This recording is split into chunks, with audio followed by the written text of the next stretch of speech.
you need to be a bit crazy if you want to build a great company. As a founder, you need to raise money. That's your priority, and you have to go all in. And how do you improve your deck? What you have to feel in your pitch is that you go into the meeting, you grab a baseball bat, and you start hitting and hitting and hitting with very powerful arguments that are gonna get your investors excited. We're founders, no? We are the people in the world that have to make things happen. Sometimes people rely a lot on help me with the connection and help me. Yeah, cool, ask for help, but it's on you.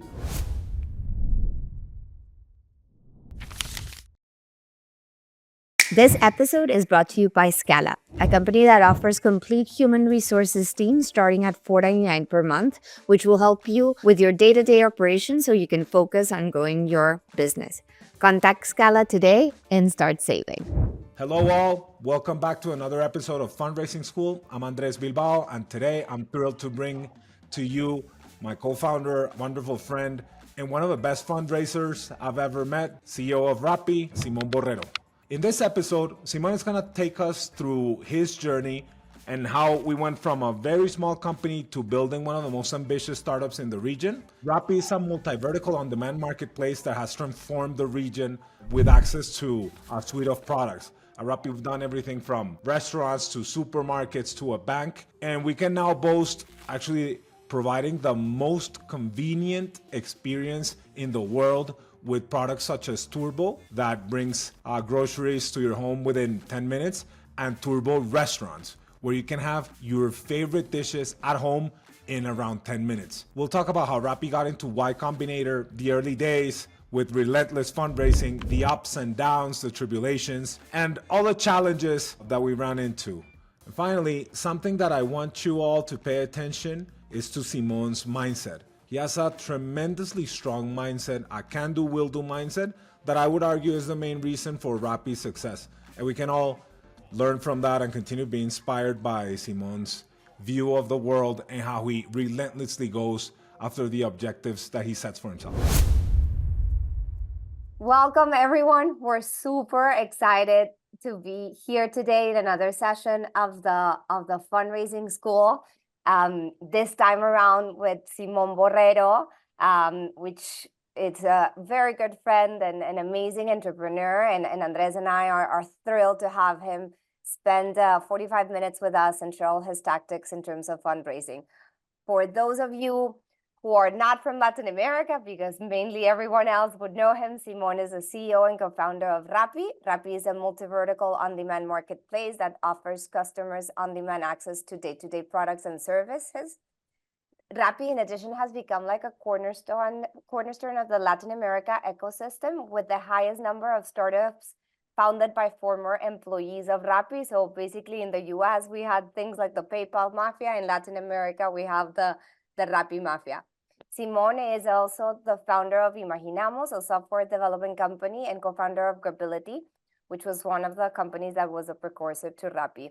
I had the privilege of working with Simón closely while at SoftBank, which it was one of our first investments from the Latin American fund. And of course, Andres was from the very, very beginning, his partner in crime at Rappi from the get-go. So again, Simón, thank you so much for being with us today. Of course. Thank you for the invite, Andres and Laura. Cool. So Simón, let's start from the beginning very shortly for everyone who's not from LATAM and haven't heard like the short version of the origin story of Rappi and how all of you guys came together to put together this company. So we had software company that used to license software to the largest retailers all over the world, like retailers in Spain, in New Zealand, in Mexico, and so on.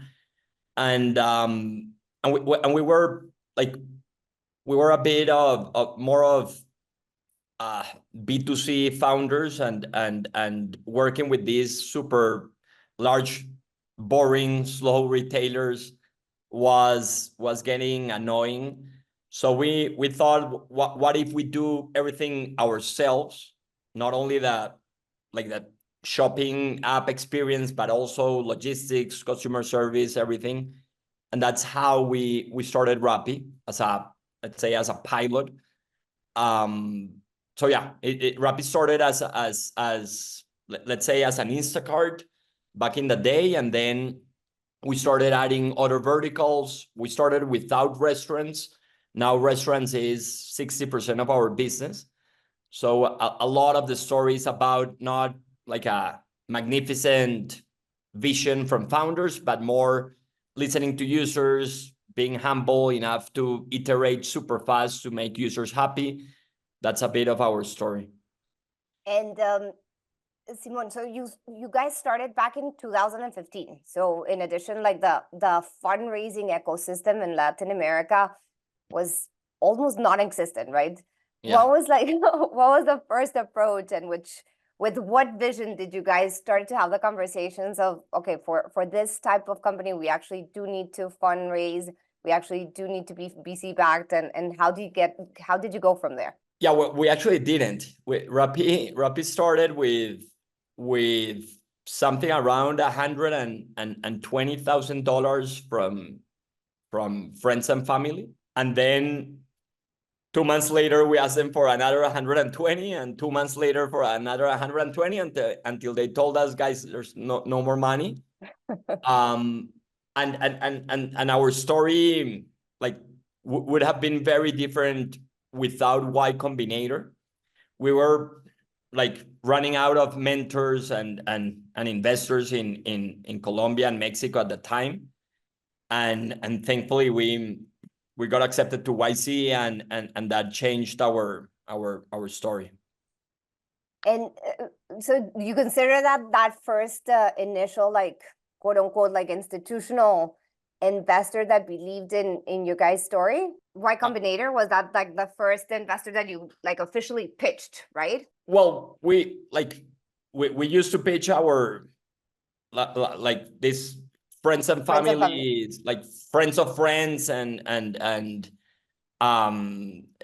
like Renzo, for example, that today is a respected VC in Latin America. He was like starting his family, working his family office. So it was like very, very small. Like you always pitch, no?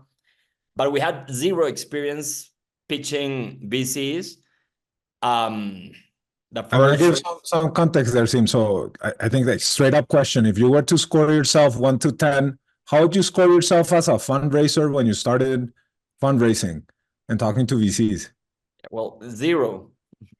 We had absolutely no experience, and no one that had raised money in Colombia significantly in at that moment.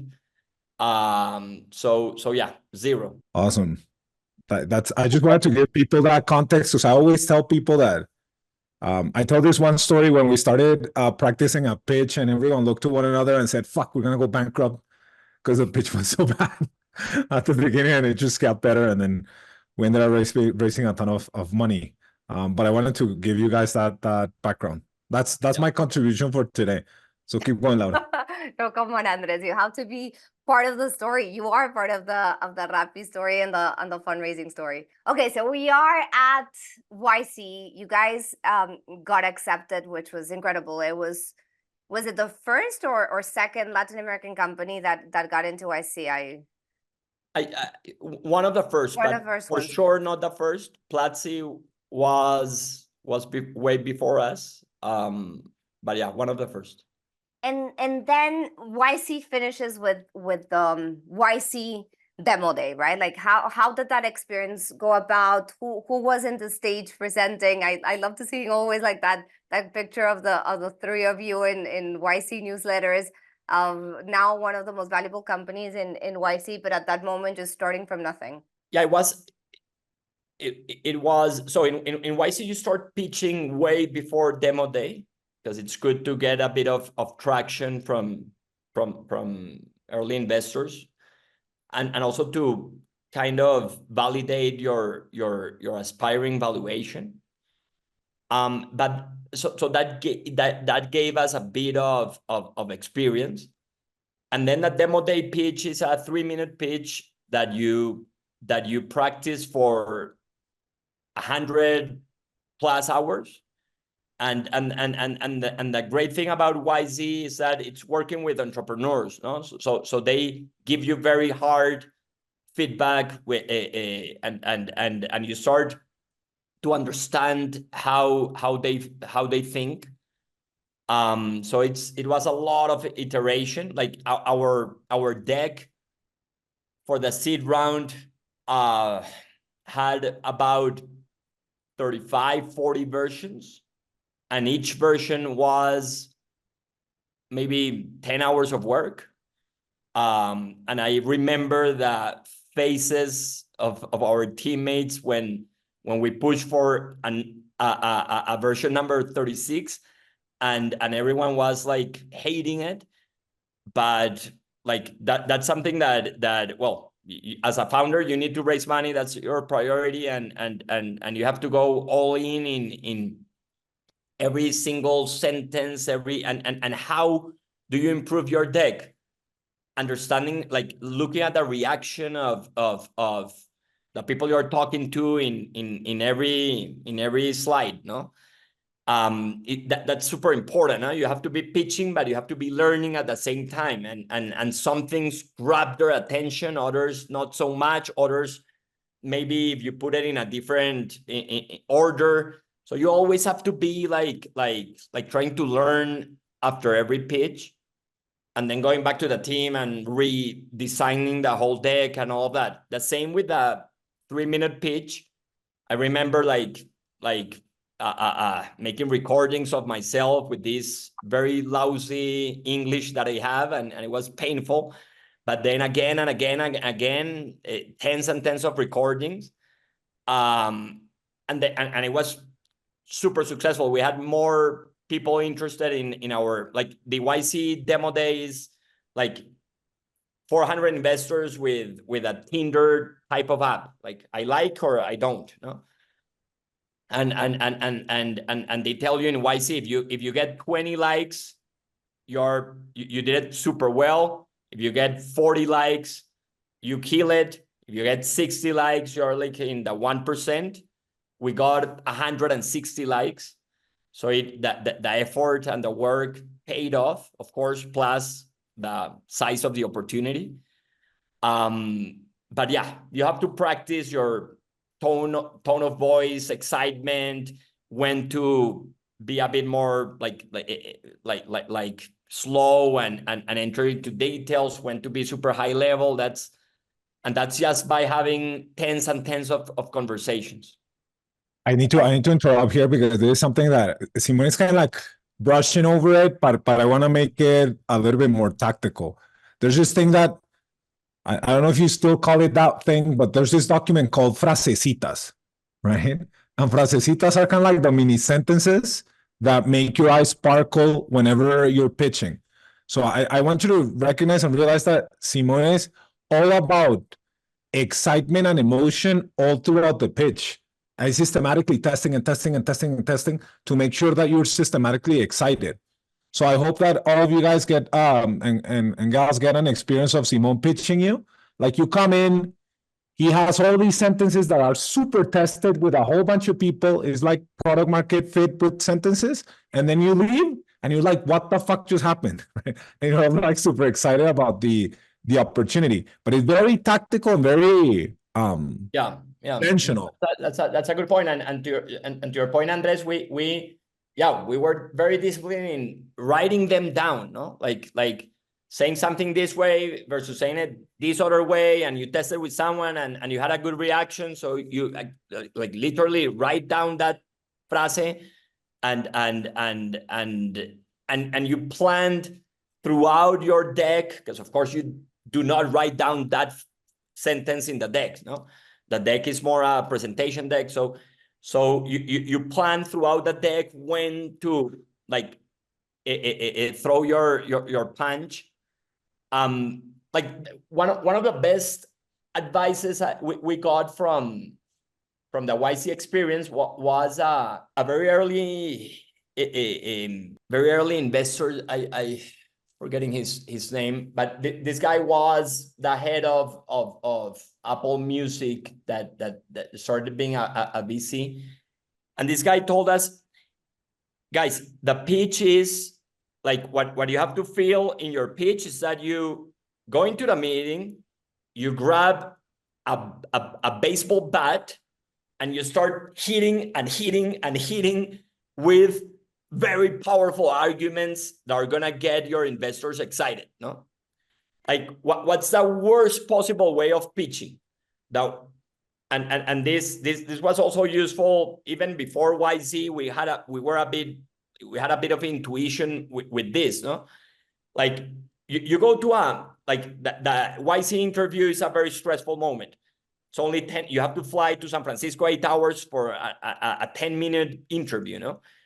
That decides your future. But every pitch that you do is 30 minutes, 40 minutes, an hour.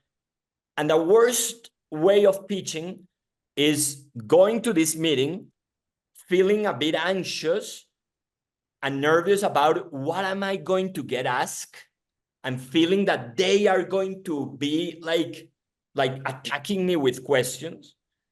And that's the absolute wrong mindset for that, no?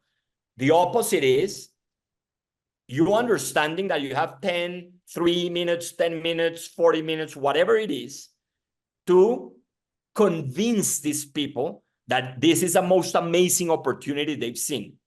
It sounds obvious, but it's absolutely not it's absolutely different from what I see from founders pitching, where they are kind of explaining and kind of boring and kind of waiting for questions. So to Andres' point, we had the frasecitas and we had the moments to hit them with the bat, and we were going to use these whatever 20 minutes to make sure that they would not forget about us. Huh? So that is even more important than what you're going to tell them. No? That because in early stage, what you're looking, guys, as an investor, you're looking for a founder or a set of founders with fire in their eyes, of course, with a huge TAM, but the details of the product, well, if the founder is a killer, they'll iterate and they'll change the fucking product. No? But they want to see that. So, of course, that mixed with like a lot of ambition for the mission, and also being personally humble, no? Not being cocky, no? But being passionate. That's very different. So yeah, guys, if you're gonna take one thing from this session is that be very intentional about those minutes. I love how you're putting it. And I have a friend, which is from one of the largest investment vehicles in the world from the Middle East, that says that's one of the things that he judges when he finishes a conversation with a founder is if he left or not the session feeling more energized. Was it for a founder that he just could breathe the energy and know that that's going to translate into everything they do, from attracting talent to attracting new investors. So I love what you're saying, because it's about that energy and showing who you are and how you're going to tackle problems in those meetings, and just not being like reading from a script and going through a deck. Yeah. Simón, like, how did you guys organize, like, who was going to speak, or were the three of you always in the room? Like, how did you go about deciding, especially in the early stages? How do you showcase the initial founding team? So in the early days,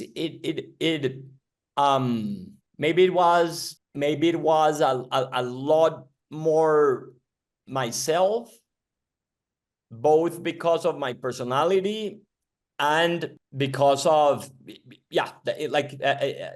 because of the moment of the company also, where it's kind of expected for the CEO to like run the meeting. Today, it's more, well, since maybe 2 years ago, it's a lot more Sebas, and maybe Sebas, like, I don't have to go to the pitches because Sebas pitches better than me. And in the future, it's not even going to be Sebas, but it's going to be the CFO, no? So as the company mature, I think it can be other people. At the beginning, maybe I'm wrong, but my feeling at the moment was well, they need to hear from the CEO, no? So that was my intuition. No, and I think that's the case. Like, I think companies, like investors, need to hear from the CEO. He's the one who's gonna be at least like managing a lot of calling the shots inside the company, even from the early stages, right? So I think that's super important. But the good thing is that also it evolves, right? Like, depending on the stage that you are, different people start taking different roles within the organization, and that evolves. Yeah. When you went from, okay, seed, YC, amazing, and then going into Series A, like, how was that process? And basically, a lot of the people who are here want to learn a little bit more on how to go from seed to Series A. When did they know they were ready to go about it? Decisions on potentially doing bridge rounds in the middle, things along those lines. Like, how did you approach that? Lau, how like, do you want me to tell you about our your experience in particular from going to seed to Series A? Yeah. Okay. So yeah, we were having a lot of traction. So we weren't looking for a bridge. So we thought we were having a lot of traction because we were growing at whatever 4x, 5x a year. But then we were burning significant money at the time. Significant money was something around $1 million per month. So our seed round was a $10 to $12 million round, or $10 million round. And then by end of year, that was maybe like March or April, and then end of year we were running out of money, and we went to San Francisco, and I remember Sebas and I spent probably something like 5 weeks in San Francisco pitching tens and tens of investors. I remember that the number was around 42 investors that accepted meetings and asked for follow-ups and more information. So we were engaging deeply with 42 funds, which told us no after no after no after no. No, but it was a deep engagement. So we had meetings all day. Then we got to the hotel at night, and we connected with the team. And the team was ready to receive all of the feedback from investors, from what we sensed in the meeting, all of that. No, and we iterated both the deck and the material to include in follow-ups. And at the beginning, it was like a lot of energy, super fun, no? First days, no, it was almost fun. But then day 20, after a no and another no and another no, it was hard to ask the team to work till 3 a.m. again for day number 20 straight without weekends. But then I think those are the moments that really make you or break you, no? And as a founder, you have to, well, understand that you do not have the luxury to feel stressed or you of course are stressed. Don't have the luxury to show that you're stressed. Don't have the luxury to complain. Don't have the luxury of dropping your level of energy. And because your team is like very, like, pay more attention to your attitude than to what's going on, no? Like, our attitude was super positive and optimistic, even when we received a no number 39, no? Mm-hmm. So that was a super hard process, and I remember when we received the no number 42, we had no one else to call, like no other investor in our list to go and pitch.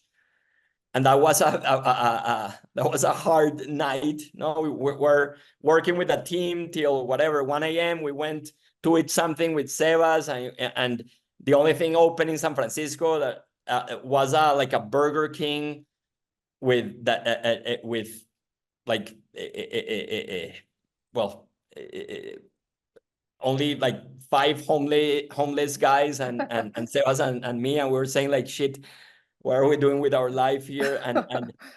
But of course we were without talking about it. If I was a bit down, Sebas it helped me to get optimistic again. If Sebas was a bit down, I did the same, and we were always super optimistic with the team. That was very important, and the team, of course, was a very special team, no? Like with a lot of resilience and a lot of ambition also. And then like I do believe, guys, that if you work your ass off, you're able to take advantage of luck, and eventually everyone has a lucky opportunity. It's more if you're gonna be ready or not to take advantage of it. And after everyone said no, Sequoia gave us a meeting, and we killed it, and we got Sequoia to invest. So yeah, in our story is a story of a lot of determination, resilience, and mental strength, let's call it. But also a lot of iteration. That's the point that I want to tease out. I wanted to ask you a question about this, but you did a great job of explaining the tenacity. But I want to highlight it again. And in the 5 weeks, right? So make it like 40 days, right? How many times was the pitch iterated? Yeah, every single night. Every single night. So it's literally 49, 50 iterations. So the way it would go is those guys would go, Sebas and Simón would pitch, then they meet up with everyone at night, and it was San Francisco time, so it's a killer. Because even if they ended up at like 8 p.m., that's like 11 p.m. in Bogota. And then there'd be this iteration. A whole bunch of people who were on the call who later started businesses were part of that team. And that iteration after iteration after iteration. And the piece that I also wanted to highlight is that this also goes to the due diligence, right? I tell people this a lot. Like I never forget the time that I don't remember what fund. I don't know if you remember when some fund asks us about our dollar retention or about our cohorts. And we looked at each other and it's like, what the fuck is dollar retention? Like, what's a cohort, right? But the thing that we want to remember is that although we didn't know shit, within 2 days, that fund had our dollar retention and our cohorts. You know what I mean? I think it'd be interesting for you to speak a little bit about how we didn't let any question go unanswered. Yeah, agreed, Andres. So I don't see. I don't know if people understand the magnitude of the intensity of our fundraising processes.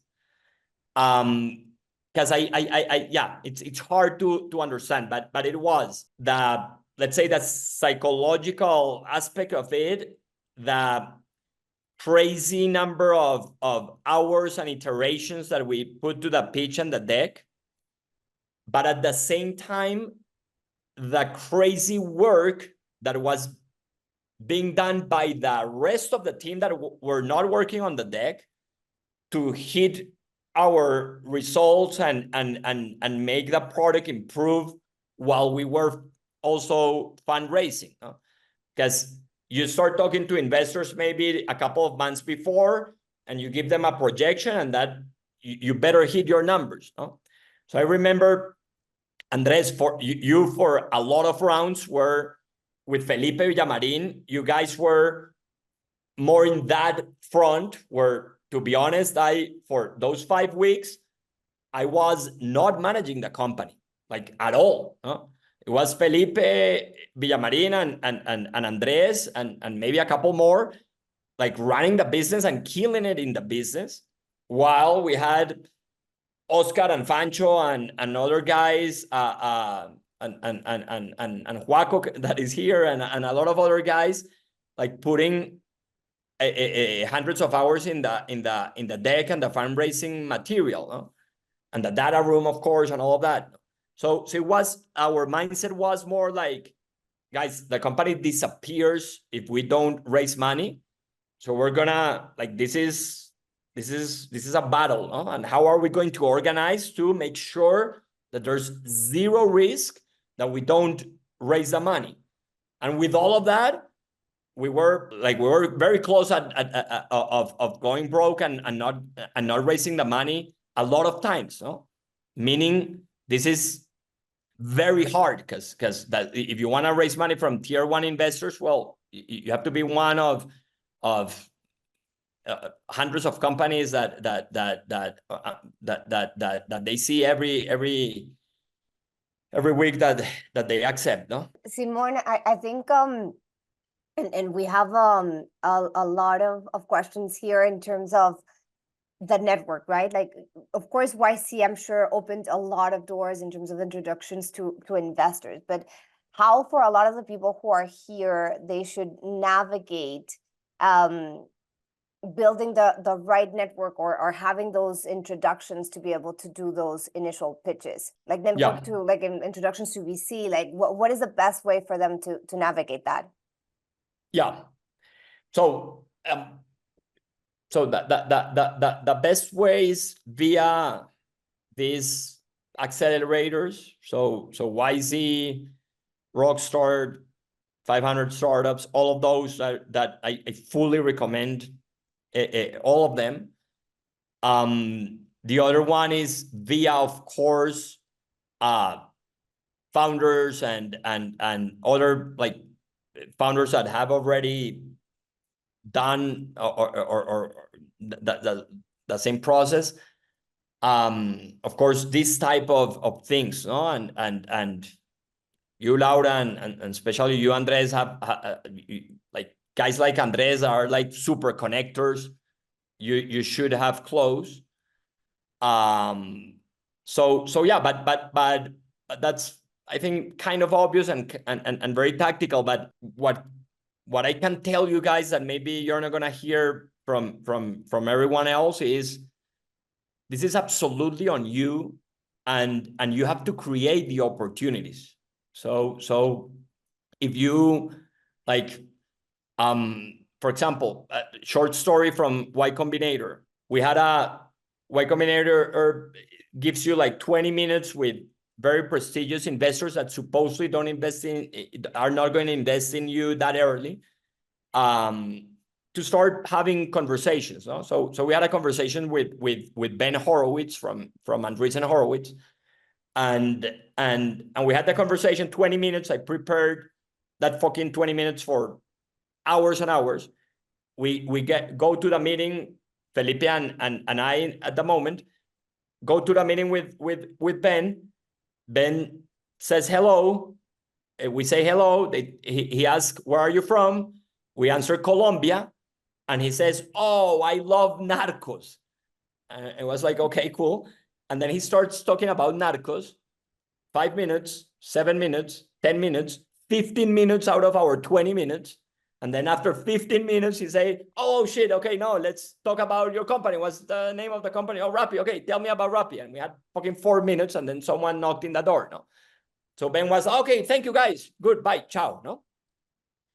We got out of the meeting, and absolutely nothing had happened. Like we achieved nothing with Ben. And I remember telling Felipe, no way this is going to be our opportunity with Ben, no?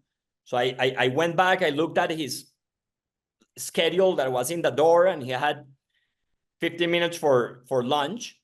And we waited for 2.5 hours till he had his 15 minutes from lunch. And I waited for that moment. I opened the door. He looked at me like he was like with a sandwich, and he looked at me like why the hell are you interrupting my 15 minutes of lunch? And I told Ben, I have 2 stories from Pablo Escobar that only Colombians know that your friends are gonna love. And his eyes went like this, and he told me, hey, come on, sit down. And I told him a couple of stories that only Colombia knows about Pablo Escobar. And he then opened, and then he said, of course, okay, tell me a bit more about Rappi while I have lunch. No? And thanks to that, he connected me to Jeff Jordan. And 5 weeks later, we got an investment from Andreessen Horowitz. No? All of that story to tell you guys, it's on you. Like, yeah, we were in Y Combinator. Yeah, we had these opportunities that everyone arranged at time. Yeah, but it's on you to make it happen, no? And sometimes I see founders, like, guys, like, we're founders, no? We are the people in the world that have to make things happen, no? So sometimes people rely a lot on help me with the connection and help me. Yeah, cool, ask for help, but it's on you. See, I wanted to highlight something because we have some big takeaways. It's on you, and you need to make shit happen. Tremendous preparation, tremendous work and resilience. I think that we're missing a little bit here about traction. And I want to ask like a couple of questions. Do you remember roughly how many deliveries we've completed before we got into YC? Like roughly? Yeah, so I don't remember the deliveries, but I remember that we were doing about close to $1 million in GMV. So it was significant traction. So it was 12 million run rate, monthly GMV. And then I know you said it kind of off the cuff. You said it kind of haphazardly, like, yeah, we were growing 4 or 5x. What I do remember is that we systematically grew 30% month over month. Like month over month. And the thing that I don't want you folks to like miss is that level of intensity that we, like Simon is describing on fundraising.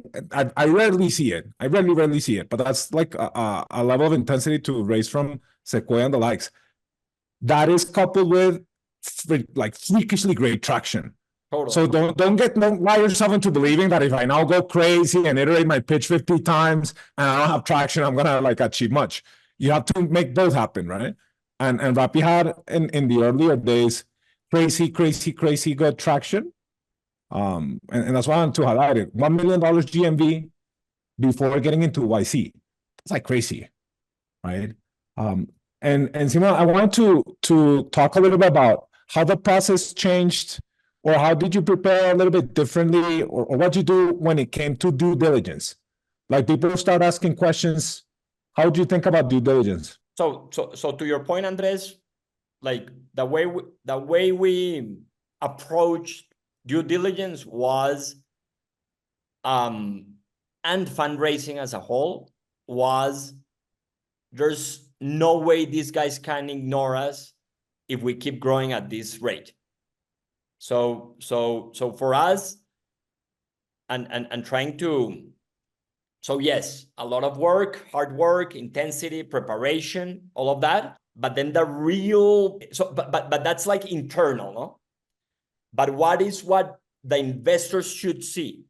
The investors should see and feel the fire in the eyes of the founders and team, the conviction and excitement about the size of the opportunity they have in front of them, and massive traction that backs it up and that starts to create FOMO in them. Because you talk to them and 3 months went by and you already did a 2x in 3 months. It was like, oh shit, okay, maybe I'm wrong. I need to sit down with these guys again. No? So that's it. No, if you have high conviction, or if you communicate in a way with high conviction and have massive traction, you're super hard to ignore. At the beginning, in the pre-seed round, you don't have traction, or you don't have sufficient traction, but you have to show them that's coming, no? And how do you show them that? With the level, with the quality of the product, with the quality of the strategy that you already have have ready like all of the distribution channels and all that, like you feel if someone is going to have a lot of traction or not, if you're a good very early stage investor, no? So and at the same time, guys, all of this preparation and intensity and for fundraising, well, that was of course the same level of preparation and intensity that we have in the business, no? And if you're able as founders to translate to the team that, guys, if we don't have traction, we're gonna die because we're gonna be irrelevant, then everyone is like in the same boat. Okay, shit, we need to get traction day after day after day. And we remember a lot of meetings that we did in wherever where we just had grown 24% in a month. And the meeting was, what the hell are we going to have to do to be able to grow 30% next month? And day by day, the activities that we were going to do to actually in product, in business, in marketing, in how the hell do we guarantee that 30%? No? That is what's amazing and beautiful about starting a company, no? That traction is the best motivation for your teams, no? But some leaders spend a lot of time, like, I don't know, like making people feel okay and making and the culture of that we care about people. That's bullshit, no? If these amazing people came to work for you or with you, is to achieve something crazy big, no? So give them that. Don't be a lousy, mediocre leader that is optimizing for the short term and preoccupied if everyone likes him or not, no? Deliver to your team what they signed for. And they signed up for crazy, amazing growth of a crazy, amazing product with a crazy, amazing product market fit, no? And that is what you have to push for. And if you are achieving that, then do everything that we're telling you today, no? To Andres' point, if you don't have traction, guys, don't fucking waste time fundraising, no? Like, ask friends and family for a bit more money and go deep with your team and find traction. See, we're running a little bit past, but if you have a couple more minutes, if you do have them. Yeah, I have 14 more. 14? Okay, awesome. I wanna show a little bit more of the piece that is further from superhero. Because right now it's like super top intensity, super top execution, super top team. But let's talk a little bit about the fuck ups. So stuff that you've learned along the way, and maybe stuff that you've seen yourself or we fucked up, and then potentially in others. So what are some of the mistakes that you think we could have done or avoided as we were doing fundraising? As a company or fundraising? No, let's go with fundraising. Then we can do company, but let's go with fundraising. Yeah. As a company, there's no time to talk about all of that. 60 hours, right? Like we don't have enough time in there. Yeah. Right. Let's go fundraising.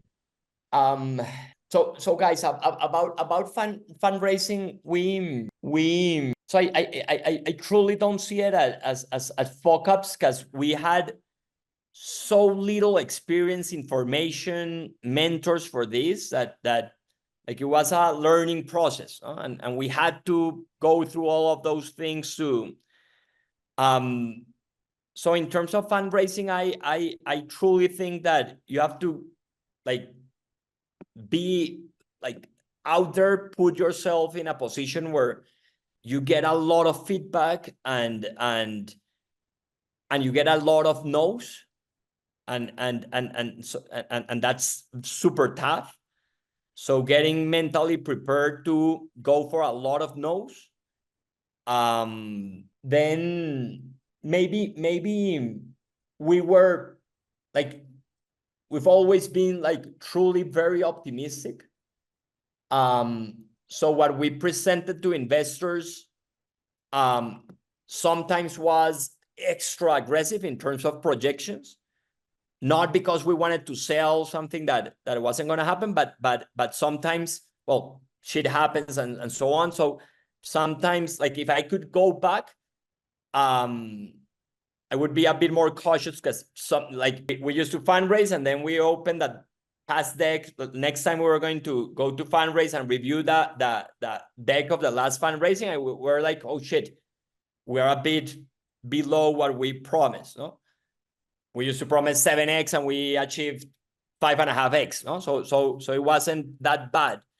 And to be honest, at that stage, I would rather like commit to something super aggressive to investors. So my team knew we had to fucking hit it, no?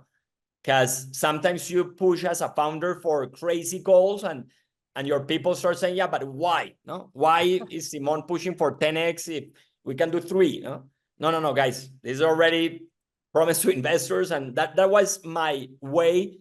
Could be wrong at the time, but with my maturity at the moment, I said, well, I need to get my team aligned to really go for this 7x. So investors, we're gonna go for a 7x. No, that works maybe at a very early stage. Then today, of course, I cannot do that because we have to start acting and behaving as a public company that always like it's very, very tight in what we promise. Andres, I'm not being super critical on our mistakes. No, but you are. No, but that is. You have to be a rapid to understand how hard that shit was, but it's quite valuable. I think that to give people context, you want to talk a little bit about burning the boats and burning the boats, burning the ships mentality, and that can provide some context as to why better commit to nonsense than to do nothing at all. Yeah. And if you no, but go for it. I'll tell another story afterwards. Yeah, no, like burning the ships was looking back, like crazy. But it was super necessary for us. But explain what that means. Like explain to people, like in your mind, what burning the ships mean. Yeah. So guys, for maybe 4 moments in Rappi. So the story about the Series A Sequoia round, we had something like 4 weeks of cash in the bank, and we had already, without couriers, like real employees, we had 500 employees at the moment. So 500 employees, and we had 4 weeks of cash. So today that I'm a bit older, I look back and I say, I try not to look back a lot, but I say, holy shit, no, this is borderline irresponsible, no? And I see a lot of founders saying, oh no, like I have 5 months of cash, so I have to start deciding today if I close. Okay, that's very mature and respectful. You need to be a bit crazy if you want to build a great company. And at the moment, what allowed me to sleep well at night was that I had internally, and we all had in the leadership, full, I call this like conviction at a cellular level that Rappi was going to be okay. I was crazy because after 42 funds saying no and no one else to call, we were super concerned, like of course stressed, but deeply we knew this was why, because of the attraction, of course, no, not because I'm fucking crazy, no, but because I want to give you some mental hacks, because Simon has some mental hacks. I don't know if you're aware of these, but Simon has like 2 that I'm very familiar with. One is like shit's going horrible, but not horrible, like shit looks really hard, and he goes negative. He's like, but remember, we're lucky. Like we're like lucky people. Like we've run into luck. Somos suertudos, said a bunch of times. And that's one mental hack. And the other mental hack is we'll figure some shit out. Like shit looks ridiculous or like whatever. So it's like 2 psychological hacks, which is we'll figure some shit out. And remember, we're lucky people. We're lucky. I remember you used that one a lot. Use that one a lot to sleep. And we are, but again, I believe that everyone that works and gains this level of conviction, and is able to create an amazing product that people react to and respond to, are going to fundraise. There's very respectful, again, people that are more cautious, and if they have 5 months left, they're already closing the company. That's super, super respectful. And I'm not saying I'm not saying it has to be our way, but for us, it was more, we go all in, and we put ourselves in a position where we are all in. So we force ourselves to do the work, to exhaust every opportunity. And thankfully, things happen to people that work in that way. You know which one I remember there? So just to give people a little bit more context on that scenario with 4 weeks of cash, that was the same week that while fundraising, Simón called the team and he goes, guys, we got to get rid of subsidies. So subsidy meaning we had to pay couriers to stay online so that we could deliver the orders. And within 4 weeks, we got rid of subsidies for all the couriers. That was like the craziest thing operationally that I think I've probably ever done. And that's in that same scenario. So whenever you hear one of these crazy stories that we're like against the wall, it's always like 2 or 3x what's being described here. But it's really, really tough. Yeah, but guys, like at early stage, like today, like if we're gonna do something like that in Rappi, there's 3 months of analysis and data and A/B test and all that, and yeah, of course, no, and you have to convince your people and all that.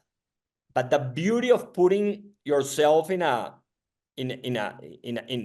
position like that is that, like, there's no doubt, no, and there's no well, how am I going to sell this to our teams? No, like, guys, we're here in this together. These 3 things is what we need to do if we want a chance to close the round, no? And yeah, we were very lucky again to have people that were as crazy as ourselves at the moment, because of the excitement of the product and all that. But I do encourage you guys to gain that level of conviction about what you're building, because that translates into a lot of things. No, Simón, thank you so much. I think this was wonderful. And I think the best lesson, and it translates to everything, to the energy, to the resilience that you have, to the fact of being able to be 4 weeks before running out of cash and continue to be convicted. And it's because there was a big TAM and you guys were having insanely amount of traction. And if you have those 2 things going, everything else kind of falls into place. And I think that's something that everybody here needs to take into account. And I love the way you put it. If you don't have traction, don't fucking raise money, but it's going to be like the first thing to get everything else to fall in place. Really, thank you for your candidness and for being able to spend this hour with us. I think this is going to be extremely valuable for everyone who has been able to join. Looking forward to talking soon. Thank you, guys, and thank you for what you're doing for the ecosystem. Super, super important. Thank you all. Ciao. Folks, quick reminder, if you're raising a Series A or expect to do so over the next few months, you need to get your financials straight. And I would strongly recommend that you hire JP Donoso, the CEO and founder of Optics, to help you out in that regard. He worked at Rappi's internal team, we raised exceptional rounds with him, and he's helped dozens of world-class startups raise the rounds. So give JP a call.